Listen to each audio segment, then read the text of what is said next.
اعوذ باللہ من الشیطان الرجیم بسم اللہ الرحمن الرحیم۔ حضرت ابراہیم علیہ السلام کی قوم کی حالت۔ حضرت ابراہیم علیہ السلام نے جس خاندان اور ماحول میں آنکھیں کھولی اس میں شرک و بت پرستی اور ضلالت و گمراہی بالکل عام تھی۔ سارے لوگ بتوں کی پوجا کرتے اور چاند، سورج اور ستاروں کو اپنی حاجت و ضرورت پوری کرنے کا ذریعہ سمجھتے۔ ہر ایک نے اللہ تعالیٰ کی طاقت و قدرت اور وحدانیت کو بھول کر بے شمار چیزوں کو اپنا معبود بنا لیا تھا۔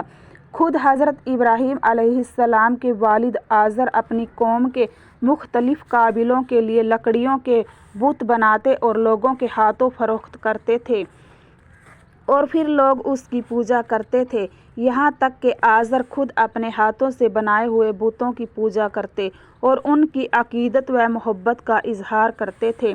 ایسی جہالت و گمراہی اور حق و صداقت سے محروم ماحول میں حضرت ابراہیم علیہ السلام نے توحید کی آواز لگائی اور لوگوں کو سمجھایا، مگر کسی نے آپ کی دعوت کو تسلیم نہیں کیا اور سختی کے ساتھ مخالفت کرنے لگے۔ السلام علیکم ورحمۃ اللہ وبرکاتہ۔